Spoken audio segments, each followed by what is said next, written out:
নতুন একটা উদ্ধার কার্য, অনেকটা লং ডিস্টেন্সে চলে এসেছি আর রাত বলা চলে 12টার বেশি বাজে। তো ঘুম ঘুম চোখে, যদিও একটা রিক্সি কাজ, প্রচণ্ড একটা ভয়ানক উদ্ধার কার্য হবে।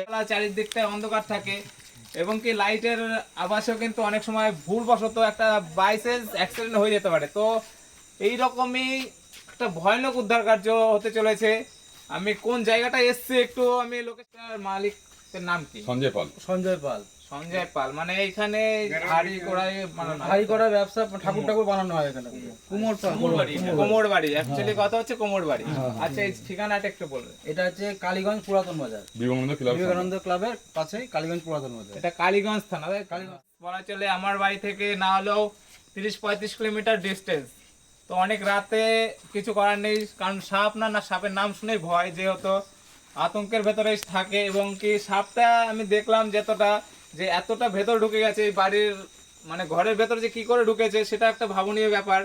আর যেহেতু কোমর বাড়ি, এখানে হচ্ছে মাটিরই জিনিসপত্র সব তৈরি হয়, তো সেইখানে কিন্তু জঞ্জাট একটু থাকবেই।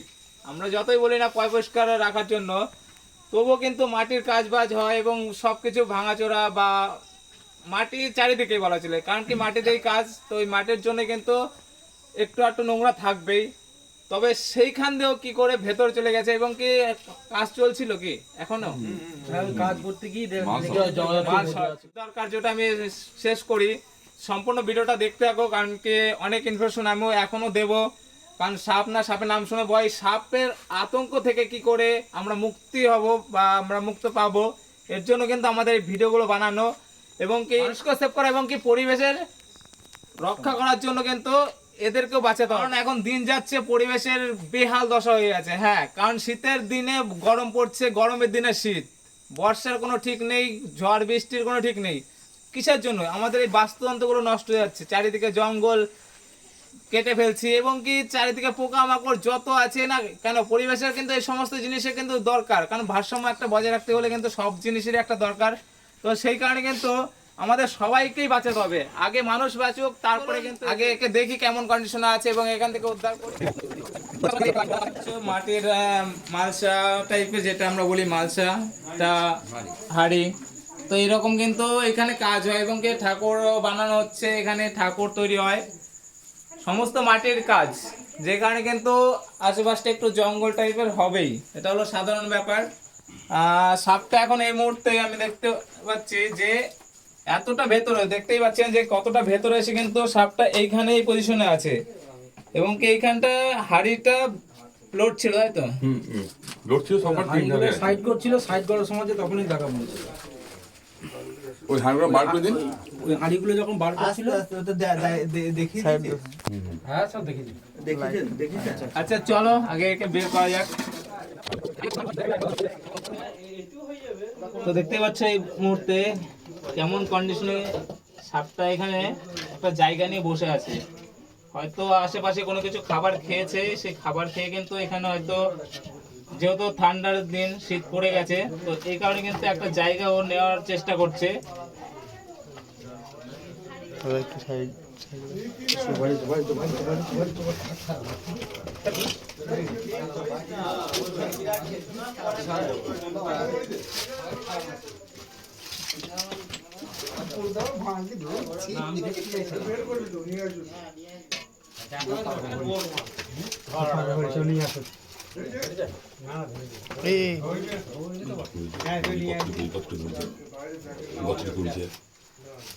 তো এর জায়গা কিন্তু বোঝা গেল যে এখানে কি করে ঢুকেছে। এখান দিয়ে একটা ফুটো আছে, এইখান দিয়ে কিন্তু ঢুকেছে, যেটা বোঝা যাচ্ছে এখন। কারণ এতটা ভেতরে সহজে ঢোকার মতন পরিস্থিতি নেই। দেখতে পাচ্ছ ও বেরোনোর জন্য জায়গা পেয়ে গেছে। ও একটা জায়গা আছে এখানে, জায়গাটা কিন্তু পেয়ে গেছে। তো চলো দেখুন কতটা প্রেসার খাটাচ্ছে, মানে একটা মানুষের যদি একে ফুল প্রেসার দিয়েও টানে কিন্তু এ ছিঁড়ে আসবে, তবু কিন্তু ভেতর থেকে ছাড়বে না। তাই এই সমস্ত প্রশিক্ষণ ছাড়া কিন্তু এই সমস্ত রেস্কিউ কেউ করতে পারবে না বা করতে যাবে না। কারণ হচ্ছে একে কিন্তু আমি যতই প্রেসার দিই না কিন্তু এ কিন্তু বেরোবে না, তাই একে এর ক্যাপাসিটিতে আমাকে বের করতে হবে।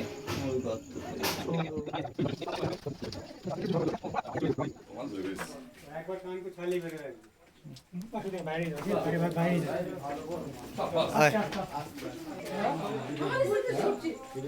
তো দেখতে পাচ্ছি বন্ধুরা অনেক কষ্ট করে কিন্তু বের করা হলো। হ্যাঁ, এই সাপই বলা চলে যদি গর্তে মানে একটুখানি ঢুকে থাকে, যদি গর্তে যদি মুখটা কোন রকম ঢুকিয়ে রাখে, তাহলে কিন্তু এর বডি ফুল বাইরে থাকলেও কিন্তু বডি টেনেও কোনো কিছু করা যাবে না, এতটাই প্রেসার দিতে পারে এরা, মানে ধারণা করার বাইরে।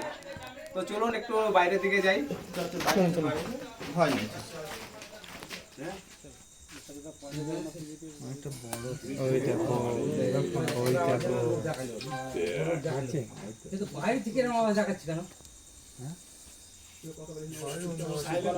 আওয়াজটা শোন।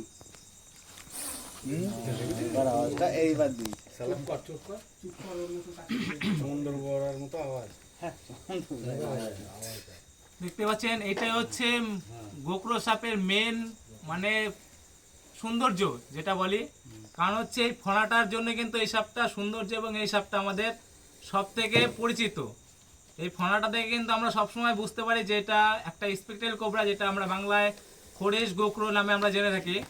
তো এই সাপটা নিয়ে কিন্তু আমাদের সাপুড়ে অনেক সময় আমাদের কাছ থেকে ভুল ধারণায় ফেলে দিয়েছে, কারণ হচ্ছে এইরকমের সাপ দেখা গেল দাঁত ভেঙে এবং বিষথলিটা কেটে কিন্তু বিষটা বের করে দেয়, এবং তারা লুঙ্গি পরে আসে এবং লুঙ্গি পরে এসে লুঙ্গির ভেতর থেকে আপনার ঘরের পাশেই কিন্তু ছেড়ে কি করবে, আপনাকে বোঝাবে যে আপনার ঘরে এইরকম এত বছর ধরে এত পূর্বপুরুষ ধরে কিন্তু হয়তো আপনার একটা নাগিন আছে, এবং সেটা কিন্তু আপনাকে হয়তো প্রতিশোধ নেওয়ার জন্য ঘটছে বা আপনার ক্ষতি করতে পারে। এই কারণে কিন্তু অনেক সময় যে আমরা মনে করি যে হ্যাঁ আমাদের ক্ষতি করবে, এবং আমরা কি বলি ওজাদের যে হ্যাঁ আপনারা ধরে নিয়ে যান, কিসের জন্য, তাহলে আমরা বিপদ মুক্ত হয়ে যাবো এখান থেকে, যে ধরে নিয়ে যায়।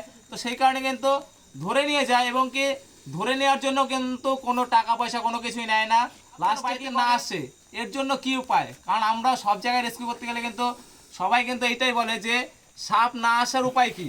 দেখুন, সাপ না আসার উপায় একমাত্র আমরা যেটা বলি যে একমাত্র কোনো জঙ্গল বা জঞ্জাট রাখা যাবে না, বাড়ির ঘরটা পরিষ্কার রাখতে হবে। ইঁদুর ছুঁচো যদি মারতে পারেন তো সেই জায়গায় কিন্তু সাপের আনাগোনা কমে যাবে।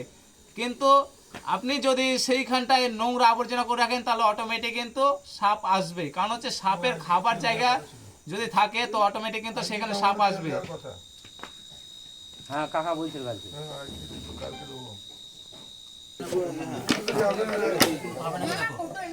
আচ্ছা, তাহলে এই সাপে কামড় দিলে কি হয়? জমির দুয়ারে না ও যদি কামড়ায় জমির ছবি হয়ে যাবে।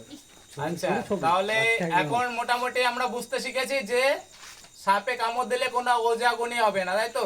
একবারে হসপিটাল। যদি ওজাগুনি যায় তাহলে কিন্তু আমরা জমের দোয়ার, এটাই তো?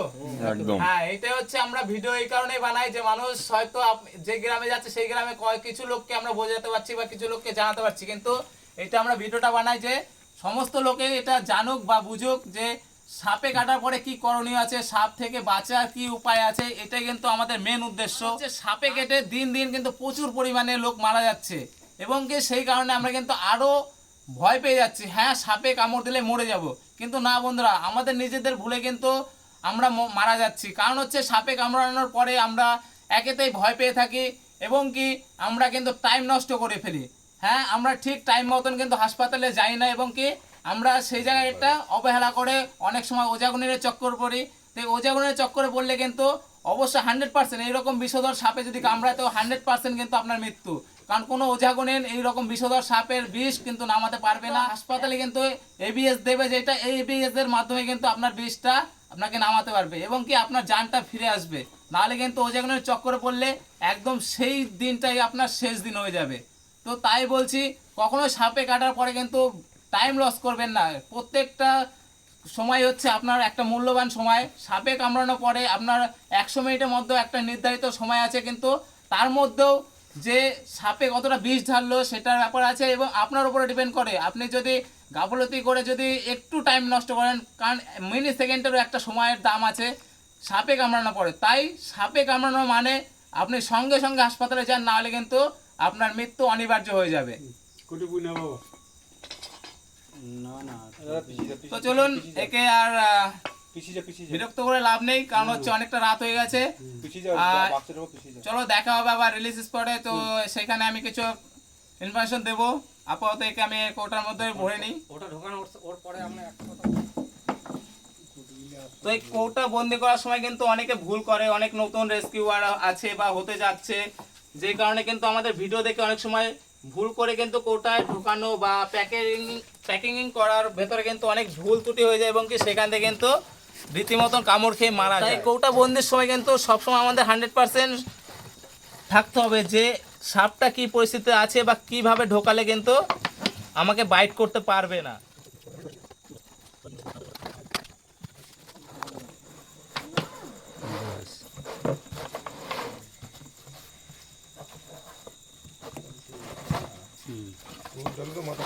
মাথা খারাপ করবে না, আবার মাথা ডাউন করবে। দেখতে পারলে গতকাল রাত 12টা-1টার দিকে বলা চলে একটা গোকরোচ সাপ যেটা রেস্কিউ করলাম। অন্ধকারের কারণে কিন্তু ভিডিওটা সেরকম হয়নি বা করতে পারিনি। উদ্ধার কার্যটা তো মোটামুটি একটা ভয়ঙ্করই ছিল, তবুও এর রূপটা কিন্তু রাতের বেলা অতটা বোঝা যায়নি। তাই আজকে দিনের বেলা ছাড়তে চলে আসলাম, একে মুক্ত করে দেবো এর জঙ্গলে। তো চলো আর কথা না বাড়িয়ে, হ্যাঁ তবে লাস্টে একটাই কথা বলবো যে এইরকম ভিডিও বা কোনো সাহসিকতা দেখিয়ে কিন্তু কখনোই এরকম সাপ হ্যান্ডলিং বা কোনো ধরনের রেস্কিউ করতে যাবেন না, না হলে কিন্তু হয়তো বিপদ চলে আসবে যখন তখন। তাই কোনো প্রশিক্ষণ ছাড়া যে কোনো ক্ষেত্রেই হোক, যে কোনো নির্বিষ সাপ হোক না কেন, আপনি কখনোই কিন্তু সেই সাপটার গায়ে হাত দিতে যাবেন না। হ্যাঁ, আগে প্রশিক্ষণ নিন, তারপরে কিন্তু এই সমস্ত কাজগুলো আপনি করতে পারেন। তো চলুন একে মুক্তি করে দিই।